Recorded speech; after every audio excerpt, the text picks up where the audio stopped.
You're listening to the Belly Dance Geek Clubhouse at bellydancegeek.com. Hi everybody, it's Heather Wayman, director at Belly Dance Geek, and I want to welcome you to the Belly Dance Geek Clubhouse. This is episode 74, and the Clubhouse is a place where dancers can get together and geek out on all of those things that are hard to get in classes and on DVDs. If you want help with the what, things like moves, combos, and choreography, there are a lot of resources out there for you. But if you need help with the why and the how, things like musicality, culture, business, and composition, that can be a lot harder to find. Every month we interview a different guest expert on a different geeky topic, and we always have time for questions and answers so you can geek out too. So if you think that knowledge and creativity go together like chocolate and peanut butter, or maybe red wine and chocolate, which is one of my favorites, you are in the right spot. And if you've got a product, service, or event that you'd like to promote, we'd love to have you become a Clubhouse sponsor. It helps us cover the cost of producing the show, and it helps you reach over 1,500 enthusiastic and engaged belly dance geeks. You can find info about sponsoring the Clubhouse at bellydancegeek.com/sponsor. My guest today is Siobhan Camille, all the way from the Netherlands. And she is a professional belly dancer and exercise scientist with a master's degree in rehabilitation science. She has conducted scientific research relating to injury in belly dance. Siobhan has taught workshops on dance-specific strength, conditioning, and injury prevention at belly dance festivals across the world, and she's been a resident safe dance practice columnist for the Middle East Dance Association of New Zealand. In addition to her work as a dance instructor and performer, she has worked as a strength and conditioning coach and rehabilitative exercise specialist for almost a decade. She currently resides in the Netherlands, where she directs her dance company, Greenstone Belly Dance. You can learn more about Siobhan at greenstonebellydance.com. Welcome, Siobhan. Thank you. Thanks for having me. I know it's kind of an odd time for you over there, all the way on the other side of the world. Yeah, it's a Friday night, but that's fine. I'd like to talk about geeky stuff on a Friday night, so it's perfect. Excellent. Okay. Well, I always like to start off every Clubhouse call asking my guest for their origin story. How did you get started in belly dance?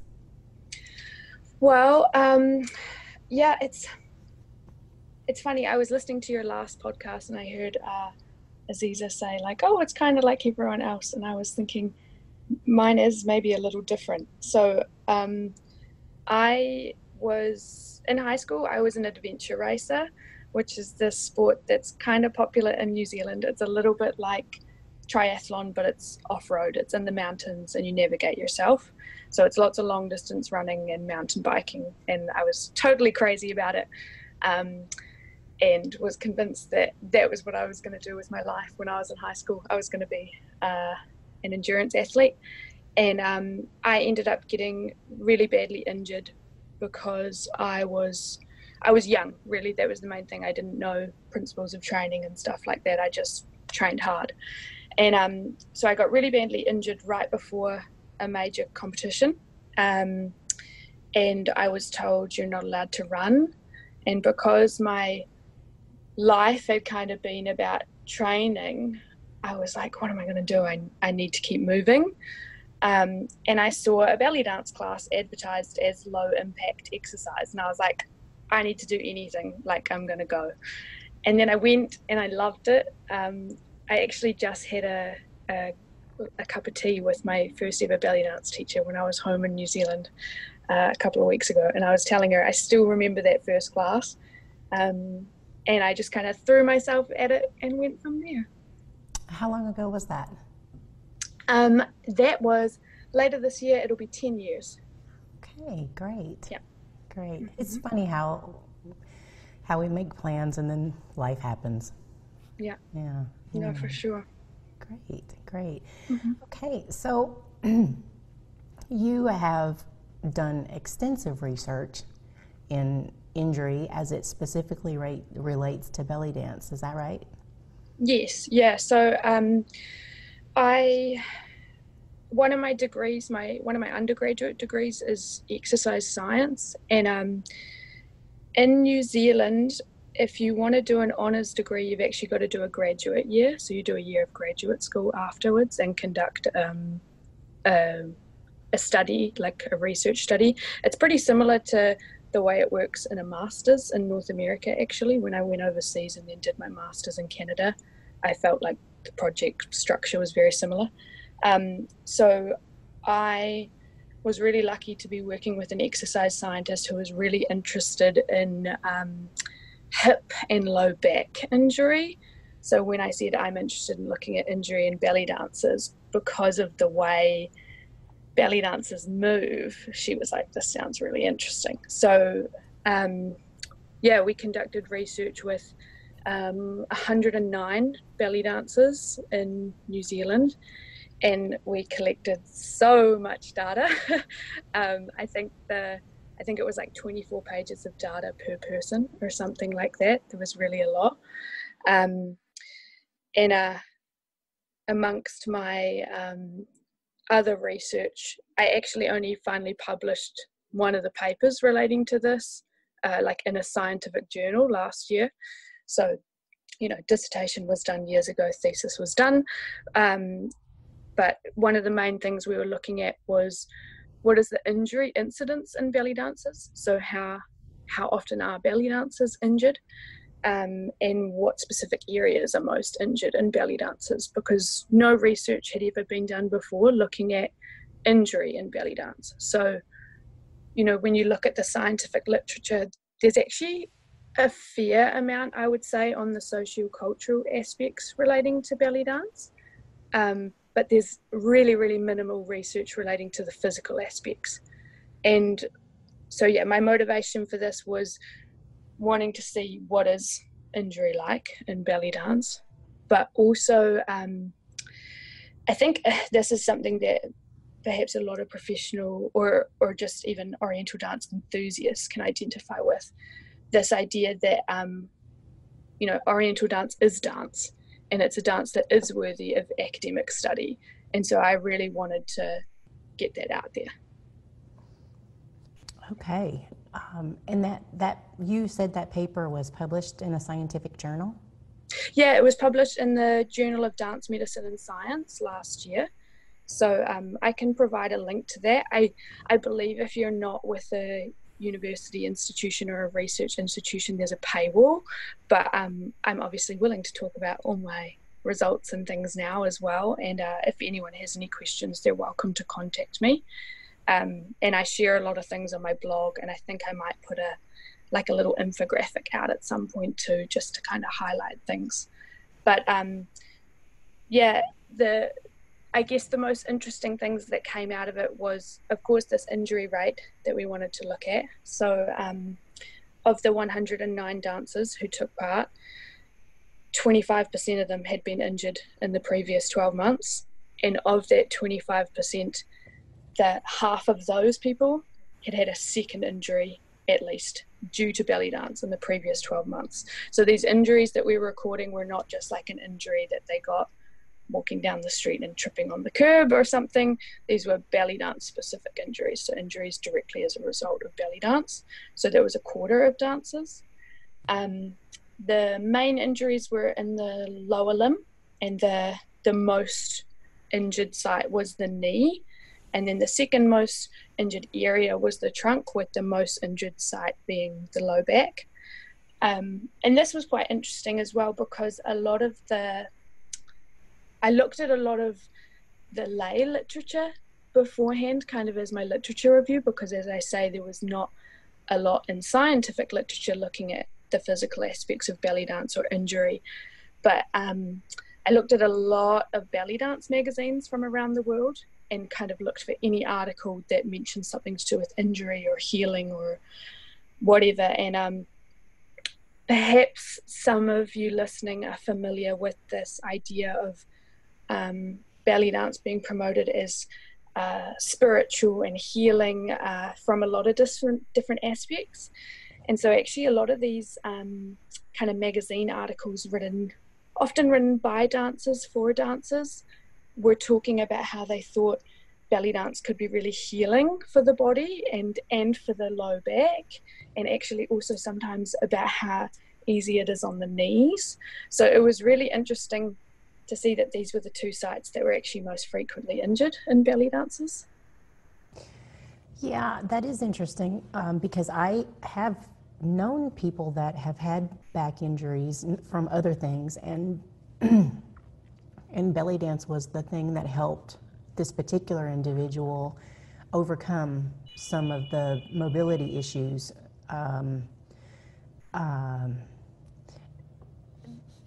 So I guess there's two schools. It can be helpful, but it can also be harmful. But is it more, do you think is it more injurious because of the way that we do things? It's not the dance itself. So I think, first of all, this result doesn't say that belly dance is injurious to the low back, because many dance styles we see low back as being an injury, and I think one of those reasons is because of things like extreme back bends or forward bends or anything like that over time. I don't think that those movements are actually injurious in themselves either when we're strong and when we're looking after our bodies, but sometimes things just happen in our bodies. So the thing that we saw with the low back injury that was kind of interesting was if you were a more experienced dancer, so we categorized people, we used a lot of categories because we collected a lot of data, and I worked with a biostatistician who was really helpful. So we categorized people into advanced versus less advanced dancers because we looked at how many years they'd been dancing as well. And so if you were a dancer who had been dancing for more than 4 years, you were much, much, much more likely to have a lower limb injury if it was an injury, if you did sustain an injury rather. Whereas if you'd been dancing for less than 4 years, that was when the lower back injury was more likely, a trunk injury. And we wondered if what it was perhaps, there's a few options. It could be new dancers who are not performing things with correct technique, although when we looked at some of the descriptions of technique in magazines and books related to belly dance as well, this doesn't line up with everyone, although I think that's changing now. This is, there's, I think, more awareness of not over tucking the pelvis and things like that. Like, this is something I used to see a lot years ago, people advocating this really tucked, flexed spine. Actually, no one's ever really advocated a super arch spine, but people are kind of going almost too far the other way. So some of it could be technique, either from just being a newer dancer and not knowing or feeling what's happening in your body. But also some of it could be kind of like a threshold in a way. Like if you're just starting dancing and you're not, you haven't built up those specific muscles to the dance, then maybe you haven't built up a threshold strength that you need to prevent those sorts of injuries in your body. Does that make sense? Yes. Yeah. But I mean, like I say, I don't look at this data and go, belly dance is bad for the low back. And I actually really agree that it can be really good for mobility. But I think also low back injuries encompass a huge range of different kinds of injuries. We can't just say low back injury and think that every low back injury is the same. Like, people will put things like sciatica into that category. They'll put things like just muscle tightness or pain potentially into that category. It could be actual impact injury, obviously not in the case of belly dance, probably not, but what I mean is that low back pain or injury is really multifactorial, and also there's different kinds of it. And so for some people with low back pain, coming to a belly dance class could be really good for them. For others, they might need to modify things. For others, it might make it worse, and that might not even be their injury per se, but where they are at in their injury. Maybe they're coming too soon. Maybe they need a bit more time before they come to the belly dance class.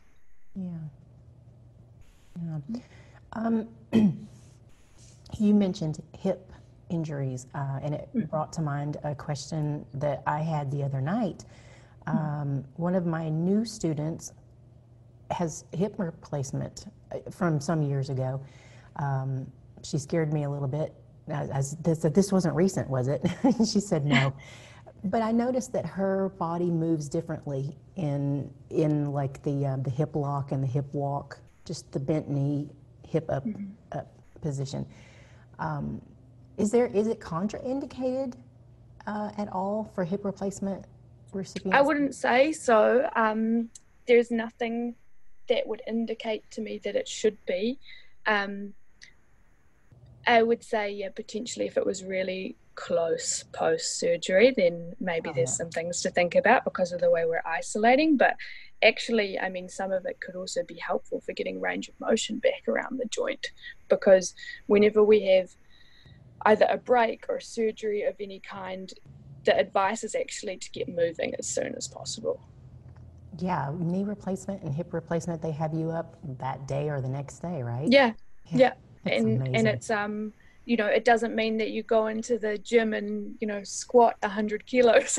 It just means that you move within the parameters that you can as soon as you can, because the more muscle mass you lose around injured joints, the harder it is to recover. And I mean, this is something for us to think about as dancers as well, because I think often we have people come into, especially when we have dancers who are maybe a little bit older, knee pain's really common, I find, with my students. And one of the things that is common, and I also often see with belly dancers, is that the muscles that cross the joint aren't strong enough. And of course we have ligaments there to support our joints, but they're not meant to be the main stabilizers of the joint. So sometimes people end up with something called ligament dominance, where the muscles are not strong enough to do their job and support the joint, or maybe they're not strong enough to kind of endure fatigue. So that's something to think about when we have students come in with certain joint issues. It's thinking, okay, in my warm-up or in a strengthening section of my class, are we working on those muscles that cross the joint? When you say ligament dominance, are you saying that the ligaments take over because the muscle's not strong enough? They take more strain? Yes, exactly. They take more strain. So it's like the main stabilizer of the joint should be the muscles that cross the joint, but if they're not strong enough, then there's more taken by the ligament, when the ligaments are obviously there to help the joint. We don't have them just sitting there for decoration, but the main thing should be the muscle. Right. Okay. That's good to get that information out there. Interesting. 109 subjects and 25% with injuries, and then you said a second injury within 12 months, or no, 25% with an injury in the last 12 months. Yeah, so 25% were injured within the previous 12 months. And of that chunk of people, 50% of them had also sustained more than one injury in the previous 12 months as a result of belly dance. So maybe it's helpful for me to talk about the risk factors that we found associated as well. So the most significant factor that was associated with an increase in injury risk was being a regular performer.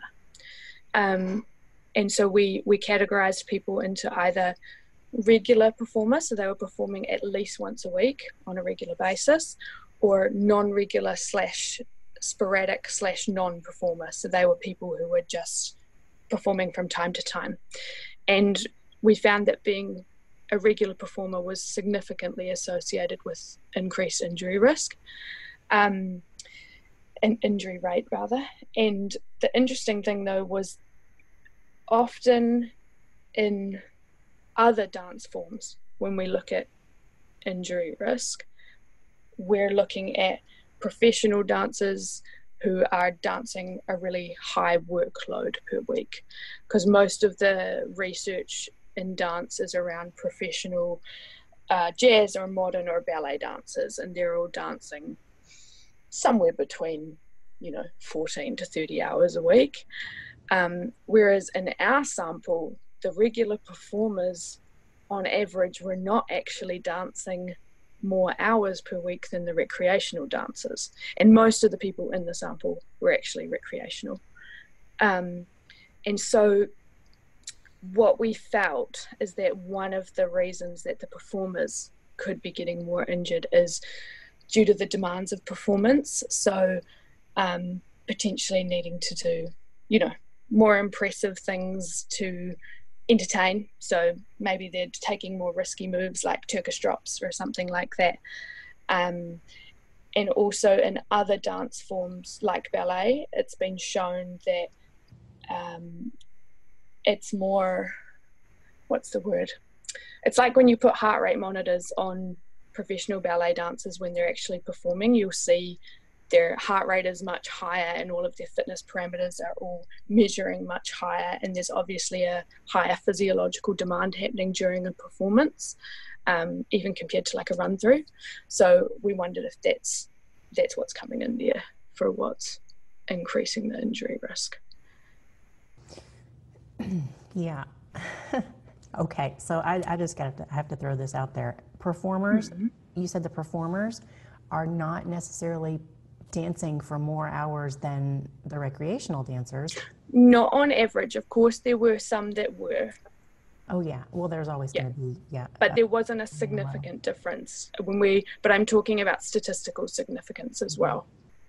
Yeah. So they're taking, conditioning, in addition to their performance schedule, maybe there's not, there's no other way to say this without to be any more diplomatic. Performance, risky moves, Turkish drops, things like that, and maybe not as much practice. Or maybe, but one thing that we did see, so of course this is the one risk factor that was associated significantly statistically with increased injury rate, but there were also things associated with decreased injury rate, and one of them was well actually this is where you could be right, because one of them was hours of dance, which sounds kind of surprising at first, but if you were dancing more hours per week you were actually less likely to be injured. And we did propose pretty much this, that there's this threshold dance level that you need to meet, that you're conditioned enough for the dance. And the other thing, actually, so this was the most significant but also had the most effect, was participation in non-dance exercise. That was what really reduced injury risk. And that makes sense as well when compared to other dance forms, because we've seen already in ballet and modern dance that strength and other fitness is needed to be supplemented with dance in order to reduce injury risk. Mm-hmm. Yeah. So more hours of dance is a good thing to condition your body, but you can also come up with overuse injuries by doing the same things over and over again. So cross-training with other activities is very helpful. Yes, I think that is a way that you can think about it, definitely. Okay. All right, let's see. Where do we want to go from here? I know you've got some tips for injury prevention in our own practices, but did we miss anything in this particular part of what you want to share? I don't think so. I think it's probably just important to know that this is the first study done on injury in belly dancers. So I would say this is not definitive. This is just all we have right now. And it's a really good indicator for us going forward on things we should look out for in our own bodies and our students. But I do hope that there will be more research to come out on this stuff too. We're blazing a trail. That's good. All right. So we've already talked about the most common injuries in belly dancers. How different are the injuries in belly dancers as opposed to other dance genres? Do we have So, injuries that are not? sorry. I'm sorry, I didn't mean to cut you off. Do we have injuries that other dance forms don't generally have? I would say, in a way, we're not all that different. Although, the fact that we had more knee injuries than foot injuries was a little bit surprising if you just look at other dance forms straight off the bat, because in other dance forms like ballet and modern, you're more likely to see injuries around the feet and toes rather than the knees. And I think the knees make sense a little bit for belly dance because we're often in this soft or sometimes quite flexed position when we want to get more range of motion in our hips. And I wonder if this is something to do with kind of cumulative fatigue around the knee joint, like those muscles are just getting tired, and if you know you're dancing for a long session, for example, this could be an example of how it works, and that muscle gets tired and then it kind of can no longer support that joint. The other thing that I have actually been thinking about a lot recently with a few of the dancers that I work with related to strength and conditioning is because our quads are working, our front thigh muscle is working quite a lot during belly dance because of how bent we are. And I think we also use our glutes a lot with our things like our hip locks. I feel like our hamstrings aren't getting enough attention. And so I'm thinking that often there's this imbalance where the hamstring isn't strong enough, and then if we've got that imbalance, that can also between the front and the back, that could also potentially lead to more injuries in the knee and the hamstrings. Yes, for sure. You mentioned the quads. We use those a lot, and I think that the stance that we take probably has a shortening effect on our hamstrings. Maybe. Yeah, I would say personally I wouldn't agree with that because I think this idea of muscles being shortened is a little bit pseudoscience, but I think I know maybe the feeling that you're referring to, that feeling of tightness in the hamstring. Is that kind of what you mean? Yes. Yeah.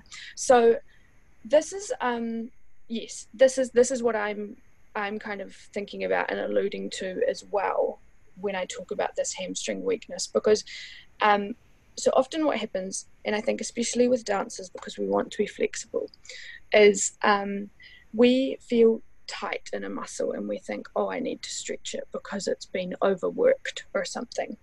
And often the reality is the muscle has been overworked because it's not strong enough, and we think we need to stretch a muscle, but we actually need to strengthen it. So this tight feeling is often an indicator of weakness rather than a muscle being over contracted. And I know this sounds strange, but this is kind of the method that even actually you can find. There's a really great researcher with the Australian Royal Ballet. I think her name's Sue Mays, and she's been on a mission to stop the ballerinas from overstretching, and like has taken out, like they don't have their calf boards and the boards that they would stand on to drop their heels. They don't have them in the studio anymore, and they're really working on serious strength with their dancers and kind of proving to them, look, you're not losing your range of motion by doing this.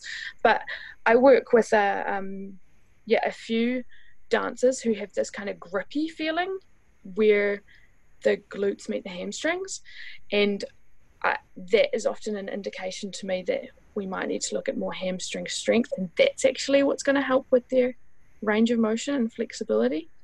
Interesting. I have a personal experience with this tearing of a hamstring as it attaches, and it feels very tight. So maybe I need to do some hamstring curls. Yeah, no, definitely. And this is the same thing that happens with people who have what's sometimes called shin splints, or people who have calf tears. They're like, oh, it feels tight, but then once they actually start doing the strength, it feels better. And I still give certain stretching and kinds of stretching exercises, because I think stretching feels good. And stretching also often, even though it hasn't been shown to necessarily decrease injury risk, it allows for relaxation, especially at the end of a practice or a training. And just the act of relaxation has been shown to have an effect on recovery as well. And this was kind of crazy for me in the beginning, because I really come from the physical side of exercise science. And then when I did my master's, I kind of got opened up to this whole world of like pain science and rehab, and how our mind and psychological state affects recovery and affects your body. And I think we all know this too. We talk about where, like, some people will be like, oh, I really carry stress in my stomach, or I carry stress in my shoulders. We know that it's linked, but I think there are still valid reasons to use stretching. But for mobility, I actually will use a combination of strength. And when you're doing strength exercises, it's trying to get that full range of motion in the joint. Some stretching, some things that I mentioned this to you beforehand, neural glides. So this is sometimes, so this is sometimes fondly called nerve flossing. And what it is it's like putting tension on the nerve and then slacking it. And this is one, there's one for the sciatic nerve. I should really film this. It's probably on YouTube somewhere as well. If I can find it, I'll send it to you for the resource notes, because this is one that can often be really helpful for anyone who's got sciatica, as long as they're not super acute, as long as they're at a point where they're sort of starting to manage it. But often when I work with runners or dancers, they'll come to me and they'll say, oh, I've got tightness behind my knee, or they'll just talk to me about certain tightness in the hamstring, and I'll be like, have you tried these neural glides? And then they try it and they're like, oh, it makes such a difference.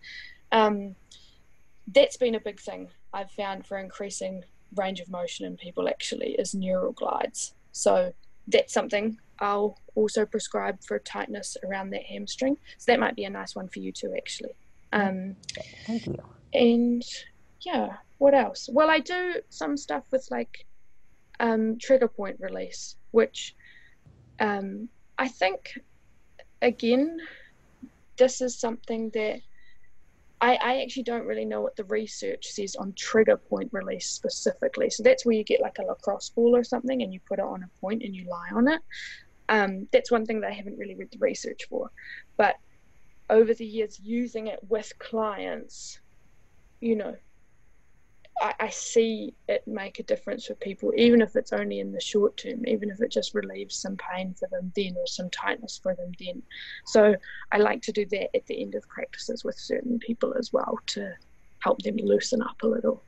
Yeah, I've actually used those. They're not hard. They're soft, I don't know, about 3.5 inches. And I can't remember the name of them. They're green. Anyway, I'll have to look and see if I can figure out what they are. Oh, are they the striped ones?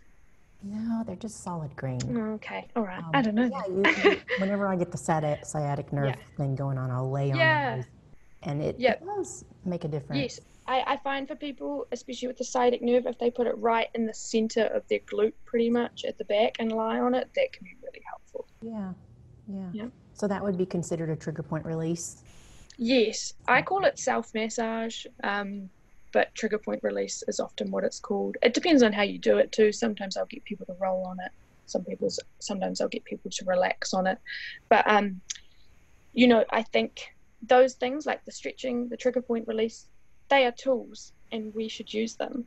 But we shouldn't neglect strength in those muscles that are feeling tight. And it might seem counterintuitive, but it's going to prevent that muscle from being overworked, so it won't feel tight. That is, it does seem counterintuitive, but I'm so glad that you brought that up because I wouldn't have thought of it, and I'm sure most people wouldn't, you know? Yeah, it's funny, even for me when I was, I remember when I was in, I think it was when I was in my undergraduate, seeing a study that was looking at strengthening the upper trapezius. So that's that muscle that runs just kind of on your upper neck that a lot of people get tightened with stress. So kind of when people talk about holding their stress in their shoulders and whether or not that decreased pain there. And I remember at the time being like, why? But now I really understand it. I'm like, oh yeah, I see why they thought this. So it does work. So maybe we need to start doing some some overhead presses. Okay, good to know. Do you want to move on to your 4 tips? Yes, sure. So these are kind of just some distilled ideas to help people prevent injury in their own dance. So my first one is be active outside of belly dance. And that's because it was the most significant that we found in our study and had the most effect, is if you partake in non-dance exercise regularly, you're much less likely to be injured in belly dance. And as I mentioned before, we've seen this across other dance styles as well. So, you know, I think sometimes it's hard for us just to fit our belly dance practice in. So, you know, if that seems like, well, that's going to be a challenge, think of ways you can sneak some strength or some conditioning into your warm-up for your practice. You know, I'm a really big believer that a little goes a long way. You know, I have some clients who only come to me for rehab once a week, and I know they don't do anything at home, but we still see progress because they're doing something at least once a week. You know, the body is powerful at adaptation. So even if it's 5 minutes and you're just throwing in some squats and some lunges, or maybe you're doing a little jog on the spot, or you're walking around the block or up and down your stairs, I think a little goes a long way. Start low, progress slow. Don't feel like you have to jump into 5 days a week. And then I think my second tip would be get to know your weaknesses. So I think a lot of us could be familiar with, you know, the belly dance festival format, where you might be doing your kind of your regular routine at home. Maybe you're not dancing all that much, and then you go to a festival or an intensive and you dance for 6 hours a day for 3 days, and all of a sudden you have sore bits everywhere. So it's brutal. I think, yeah. So I have an example of this actually. I went to Aziz's Dream Camp last year. So that's a week of dancing for somewhere between 4 to 6 hours a day.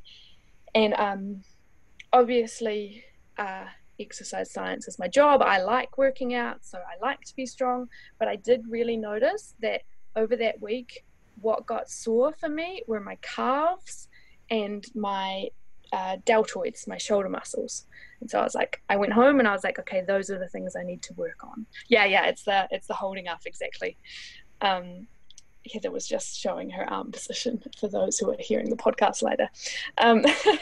So yeah, when you notice these things like, oh, this got really tired during my practice, or this was sore after, you know, this performance, or something like that, use those as fuel for what you might add in to your warm-up if you're looking at doing any strength or anything like that. So get to know your weaknesses, and I think also just getting to know your body. I think as belly dancers we get quite good at developing body awareness because we have to be so isolated, but yeah, take notes, think about how your body feels. And that actually leads really nicely into my other tip, which is keep a training and dance journal.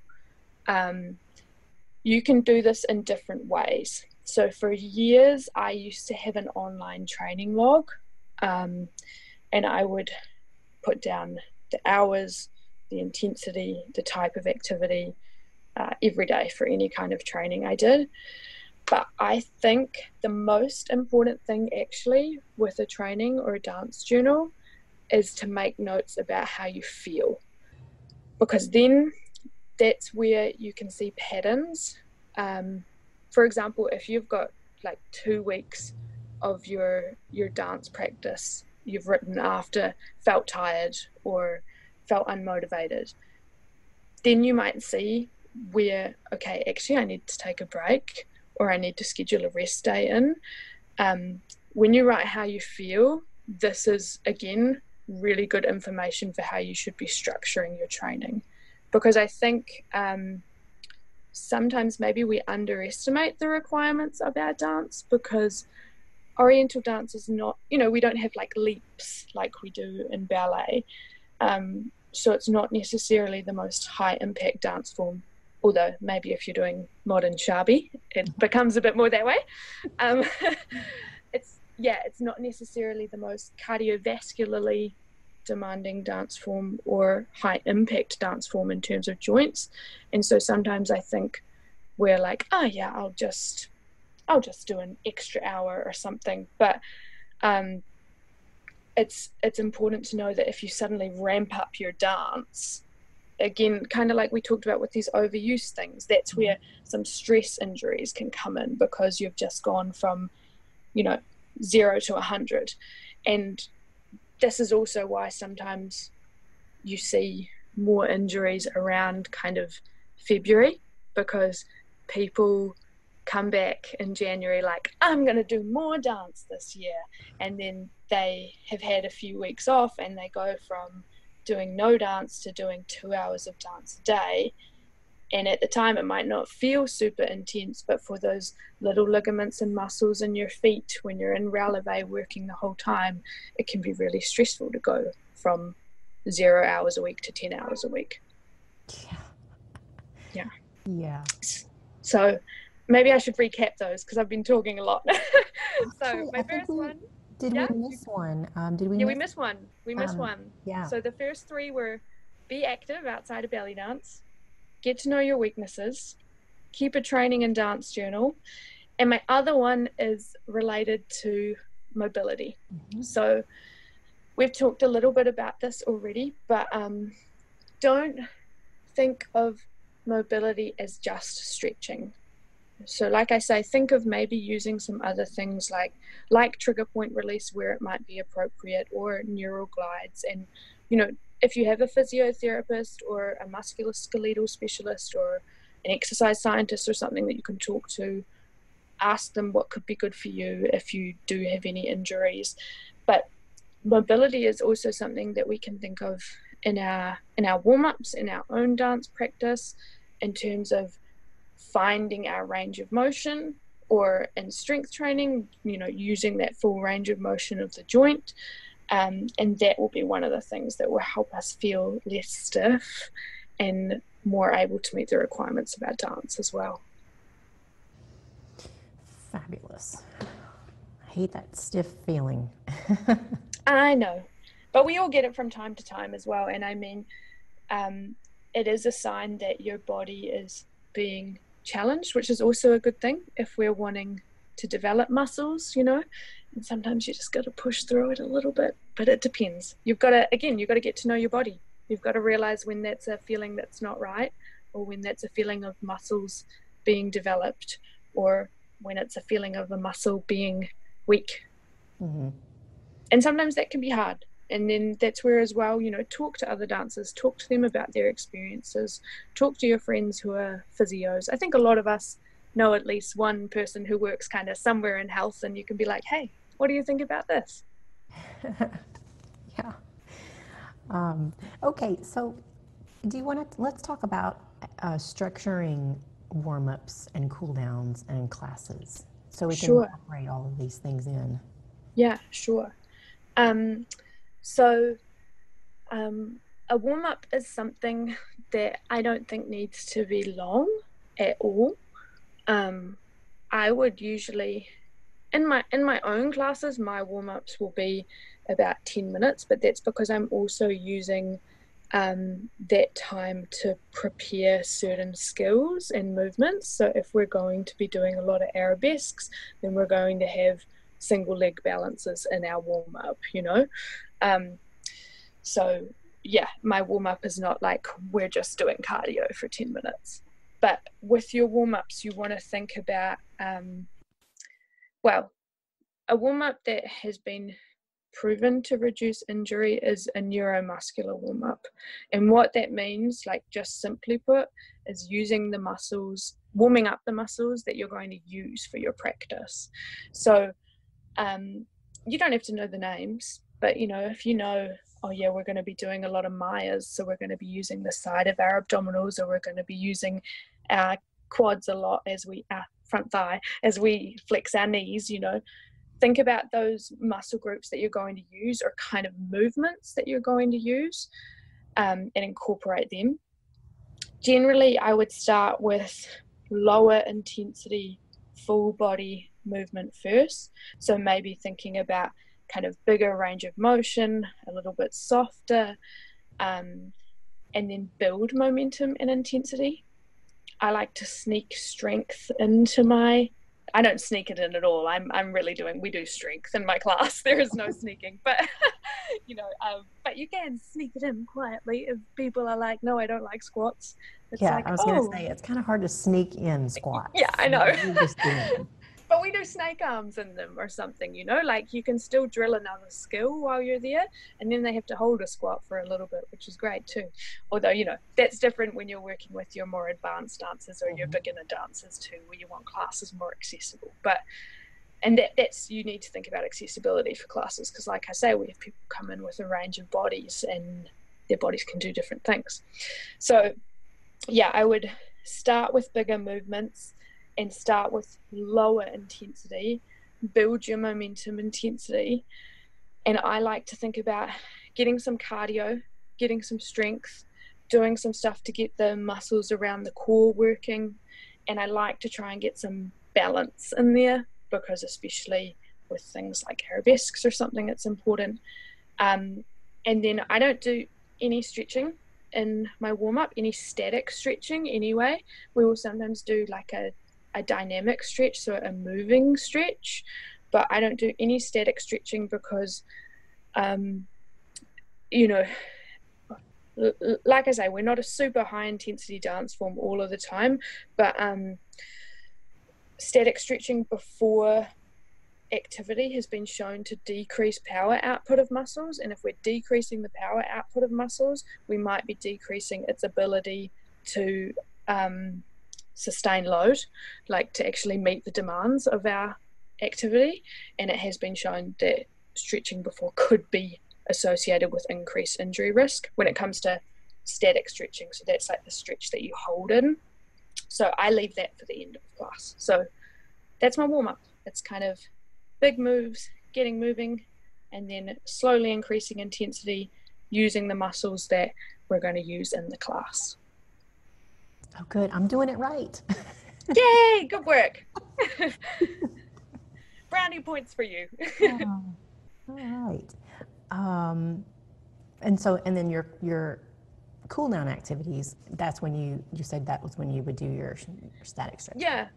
And like I say, I'm really happy to do static stretching. I just don't hold it for really long periods of time. With all of the research that's coming out about, or has been out about really, really long stretching, I prefer to stay in stretches for somewhere between 10 to 30 seconds. That's often what we say is safe. So, and I will do dynamic stretching, moving stretching at the end as well.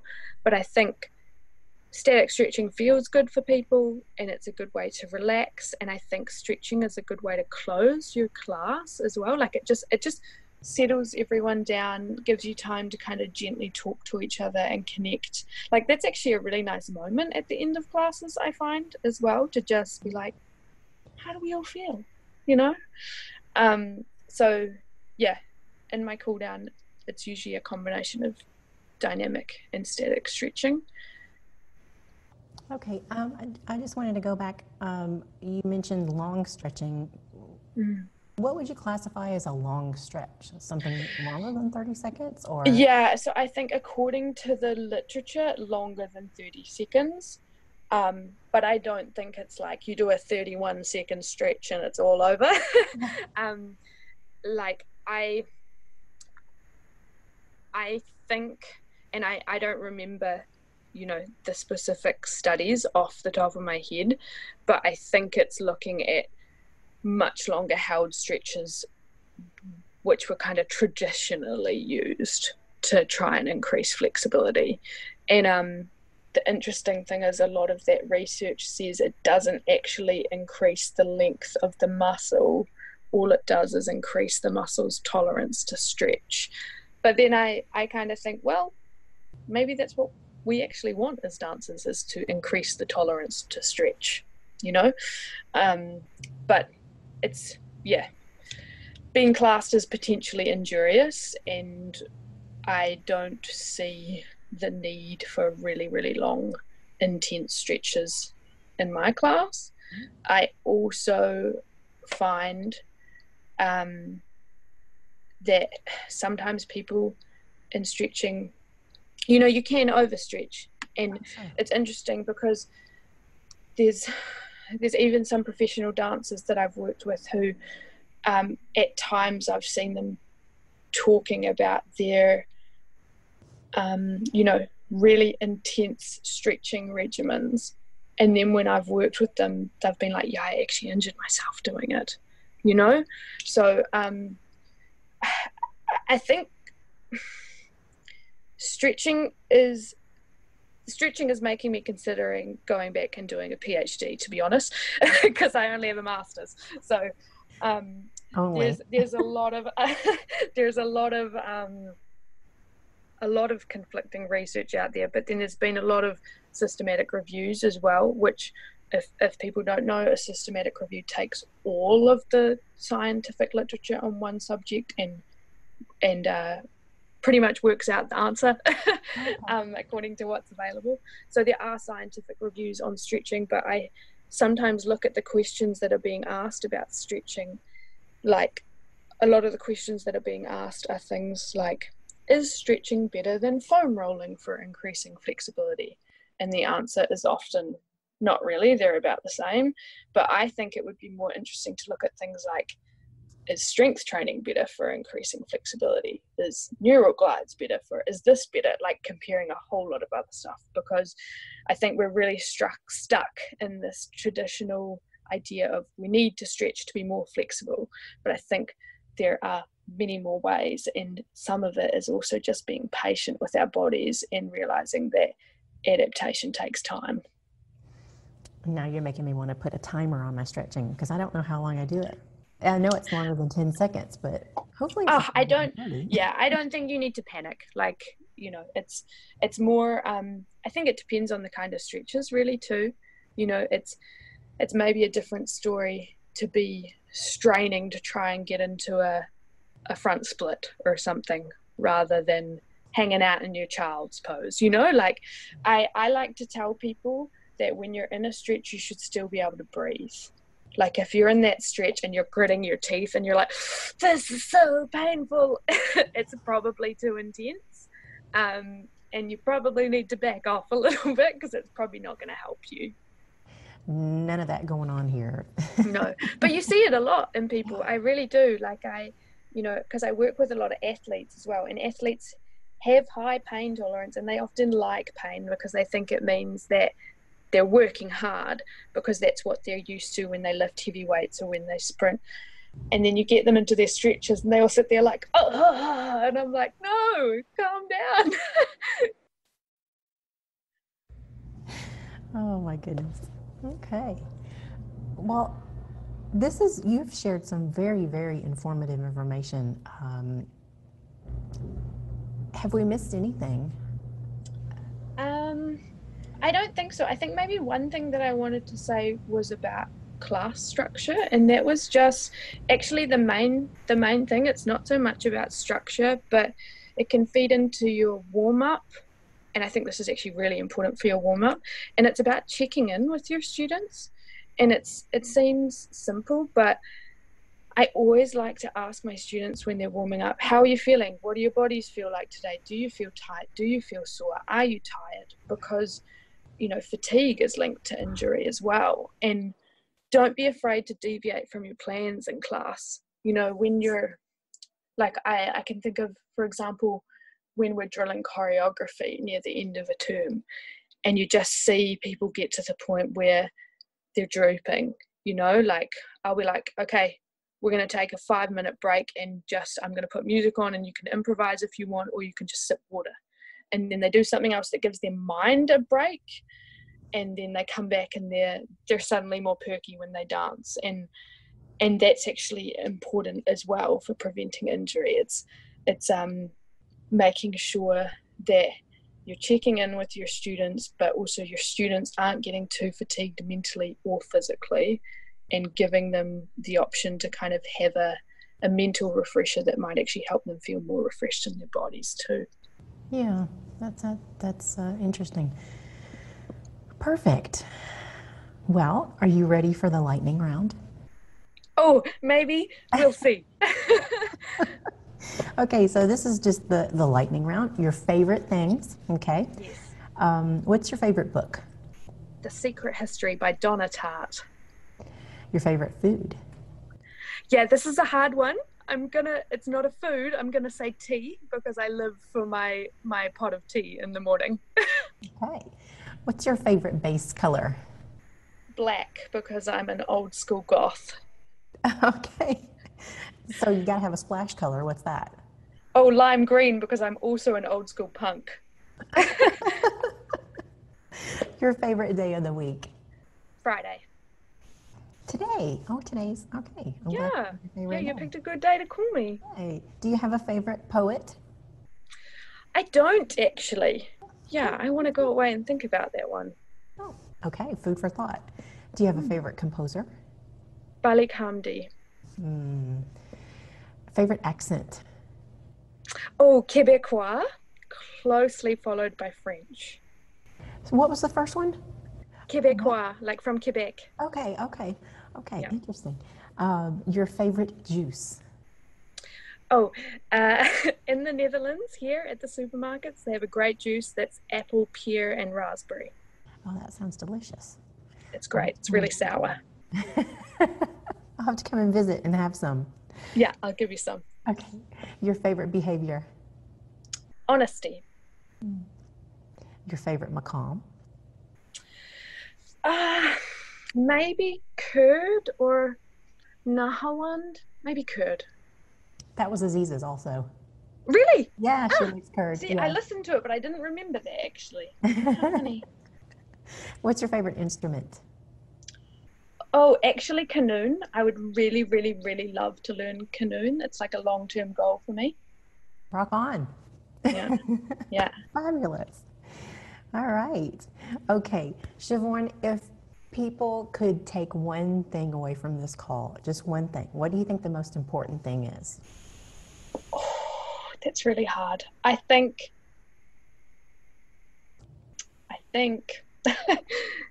be active outside of belly dance. I think that would be the main thing. And if I were able to give one more main thing, it would be check in with your body, get to know your body.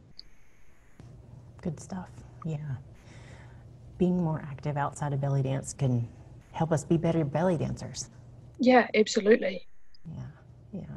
Yeah. I mean, you know, there's a whole lot of technique benefits in addition to obviously injury prevention. If you're stronger, you can perform a lot of technique stronger too. Okay, well, I'd like to open it up to questions now. There's a number of folks on the call here. All right, Joy has one. Okay, go ahead, Joy. Sure.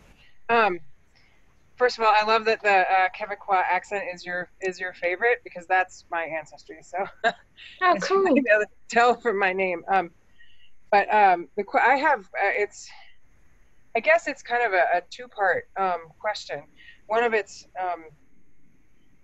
it's mostly for myself, but also for students who might find themselves in the same situation.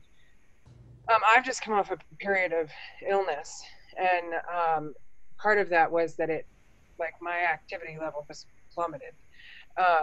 And so I find I have lost a lot of strength and stamina, and I have started, it's only been in the past few weeks that I've really been able to start to get a regular exercise practice in.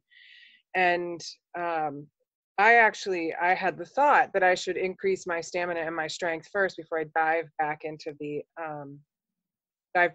dance fully, which kind of sounds like it goes along with the things that you've been saying about making sure that you have that you get strong.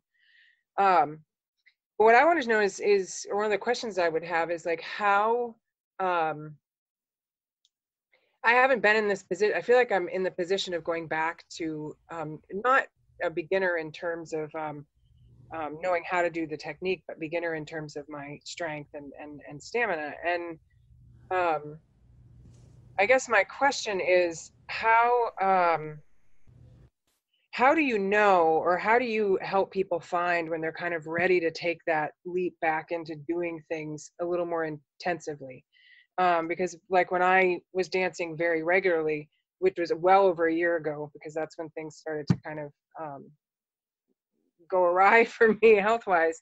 I was dancing and moving like 5 days a week pretty regularly.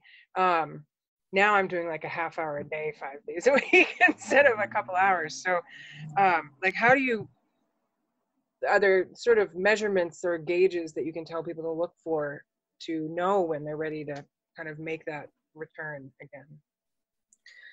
Yeah, so one of the main things that I tell to people, especially people who have come back from injury, but it also can be people who are coming back from fatigue or illness as well, is notice how your body feels 24 hours later.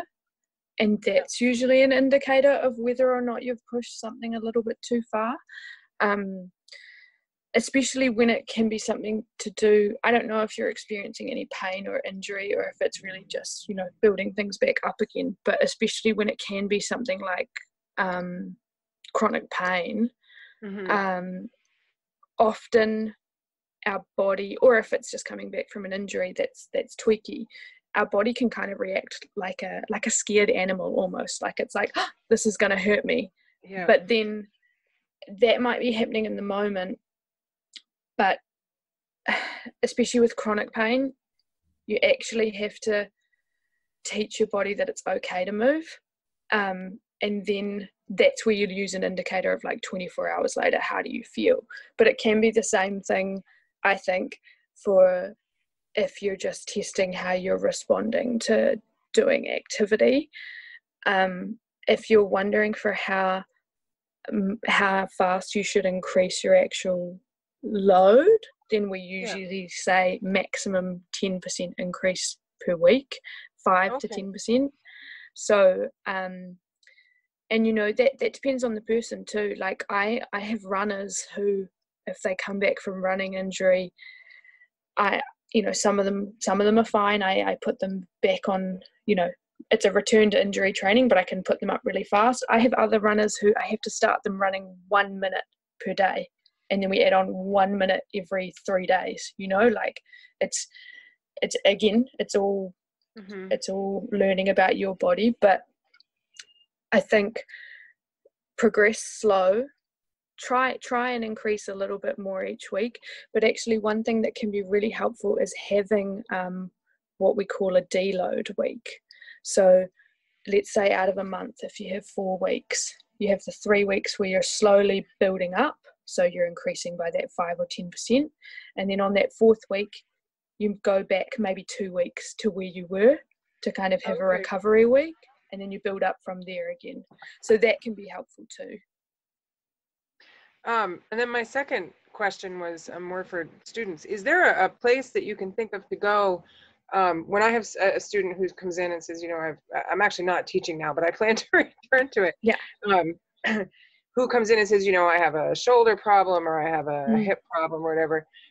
Is there a resource that you might recommend that can sort of suggest adaptations for them? I mean, sometimes it's obvious. Like if I had a woman who had a rotator cuff issue, she couldn't lift her arms over her head.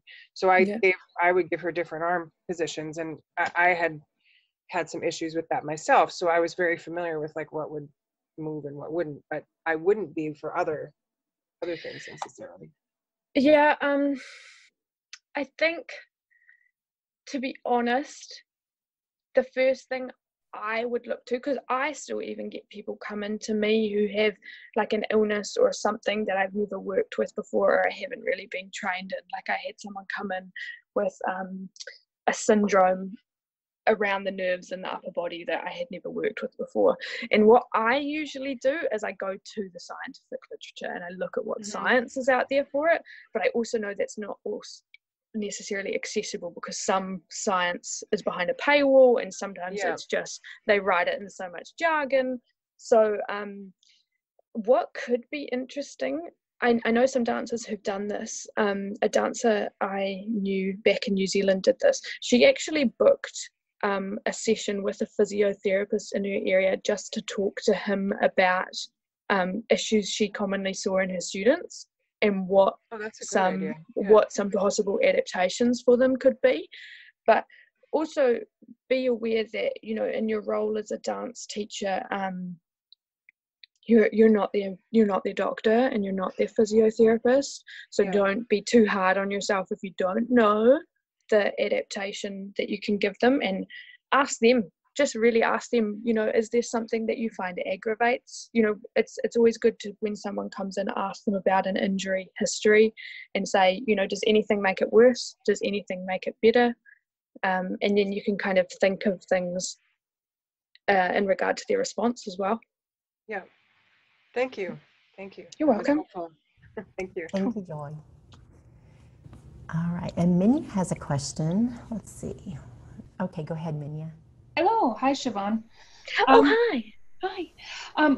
I have a question. I've noticed maybe over the last 2 years or so, just statistically with my students, I seem to see a lot of ankle or foot injuries. Not sure why. Some of them are actually outside of dance that they've done, and they've come in with them. What I want to know is, so since these are likely due just to having not enough strength as opposed to repetitive injuries, like repetitive stress injuries, I like taking your suggestion of adding strength exercises to the warm-up. Do you have any suggestions for me to specifically just add strength to feet and ankles? Yes, I always do calf raises in my warm-up in my classes. I am lucky that in one of my studios I have a ballet bar as well, so I'll often get students doing single leg calf raises. And so, but you can do this on if you have a wall that doesn't have a mirror, just tell your students to kind of put their fingertips on the wall so they're not leaning too much, although of course if they're older and they need to, they can, and they can use the wall for balance. And you can start with double stance calf raises, and you can always go to single leg when it's too easy. This is one of the big things actually the Australian Royal Ballet implemented to huge success, was rigorous calf raises. But you can also kind of do little variations on that, like I do this one, I'm sure I saw another dancer do it recently, so I wonder if it came from a DVD or something years ago. I do this one where I do a calf raise, so you end up in releve, and then while you're in releve you flex the knees, so you change height, and then you flatten the feet to the ground, and then you straighten the knees. So you go lift, bend the knees, drop the heels, straighten the knees. And that's a nice little balance challenge for people as well, and it's a slightly more interesting way to do calf raises. You can also do things like you come up into full releve and then you make them pulse there rather than coming all the way down to the ground. So I always do calf raises. Excellent, thank you. You're welcome. Thank you, Minya. Okay, and I didn't say this yet, but if you've called in on the telephone and you have a question, you can press *9, and that will raise your hand, and I'll see that. And while we're waiting, does anybody else have another question? Some great ones coming in. Nothing so far. Okay, it looks like we might have gotten through all the questions we've got. Siobhan, how can people learn more from you? What What can you offer us? So I offer personalized strength and conditioning programs for dancers and other athletes too. So if you're looking for something for yourself, you can always get in touch with me. I have actually just done a whole lot of filming as well, and I've filmed a strength and conditioning companion for dancers. So I tried to keep it short. I wanted it to be 30 minutes, but I think it's about 40. I'm still getting it back from my filmer, but so that will hopefully be available later in the year. And I'm intending to share a lot more in terms of strengthening and warm-up exercises and advice on both my YouTube channel and my Instagram, which are Greenstone Belly Dance. And the easiest way to find me is www.greenstonebellydance.com. Okay, and I'm sorry if you said this just now. I was watching Christine. She has a question that we'll get to in 1 second. Did you already say that you offer personalized? Yes. People get with you online. Yes. Okay. Yep. Yeah, so I do that. I do that via distance. Actually, I do it with some athletes in Canada. I've done it with a few dancers around the world. So usually my standard package is we do an hour consult, and then I write a program for you tailored to your needs, and then we do a 30-minute follow-up, and there's video included with your program, so you can see all your exercises and stretching and glides and everything. And then you can choose to leave it there, or you can always come back for a refresher at some point, and there's a discount if you come back for a refresher too. So I can provide kind of set programs like that, but I also can provide advice on periodization, which is really this kind of what I spoke about earlier with this idea of, loading and resting and loading and resting, and especially for competition dancers or athletes who are working towards like a peak in their year, that's when I'd bring something like that in. So yeah, that's what I do. Nice. Okay, I know there's a lot of competition dancers out there that could benefit from that. And they can reach you on that at greenstonebellydance.com also? Yes. It is on my website under a tab called Dance Strong. Perfect. I'll link right to that. Cool. And then Christine has a question about stretching. Go ahead, Christine. Oh, hi. Thanks so much for taking my question. Sure. I would like to know what do you feel is the most important stretch exercise for the body?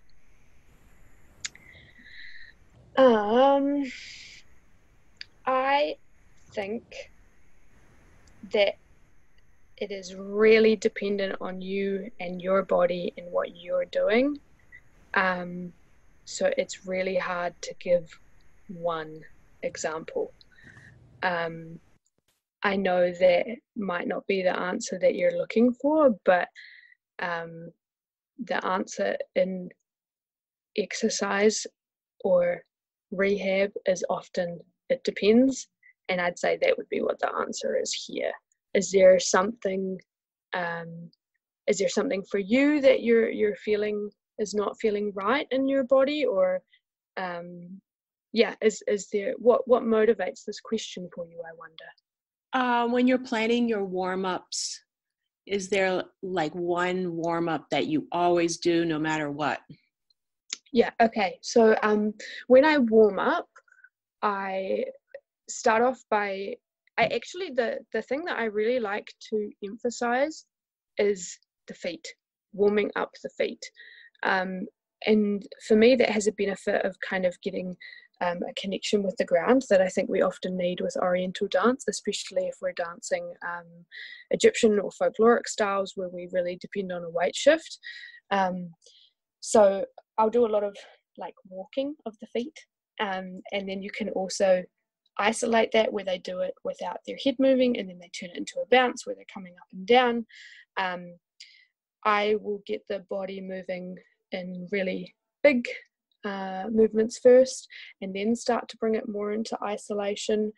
And for me, I always put strength in the class, so we'll often be doing things like a bridge raise for the hamstrings. We'll be doing things for our core muscles, especially the abdominals, because I often find some students come into the class and don't have much abdominal control, which we really need for things like our rolls. I think I don't do, like I say, I don't do static stretching in my warm-up because I don't think it's necessary or beneficial. So when it comes to stretching in the warm-up, what I'm doing is big range of motion exercises. So more about, if we're doing hip slides in the warm-up, we're going to have our feet wide and we're going to be thinking about transferring the weight and making it like a really big movement, and then we might isolate it later. But that's where I bring the range of motion in, by making big movements and using the joints, if that makes sense. Thank you. That's very helpful. Thank you very much. Cool, you're welcome. All right, thank you for your question, Christine. Okay, anybody else? Any more questions? All right. Well, I think we've probably come to the end here. We'll close everything up. I want to start by thanking you, Siobhan, for coming and being with us. It's been a pleasure.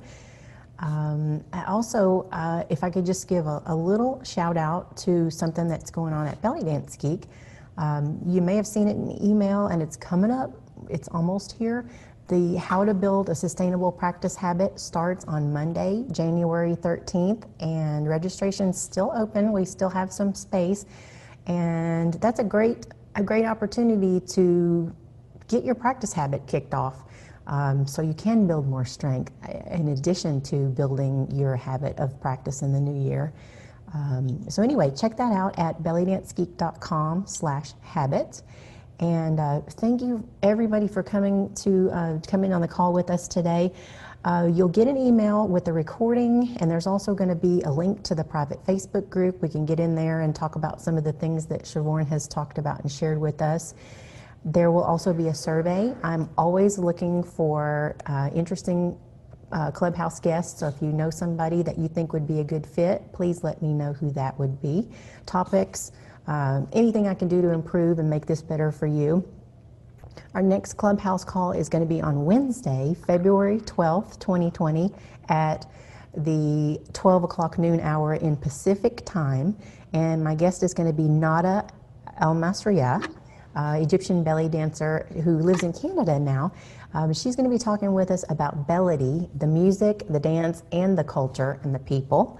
And lastly, this is the Clubhouse. This Clubhouse is the come on in kind, not the no boys allowed kind. So if you know someone that would be interested, please invite them to join us at bellydancegeek.com/clubhouse. And until next time, thank you again, Siobhan, and happy dancing, everybody. Thank you. Thanks for listening.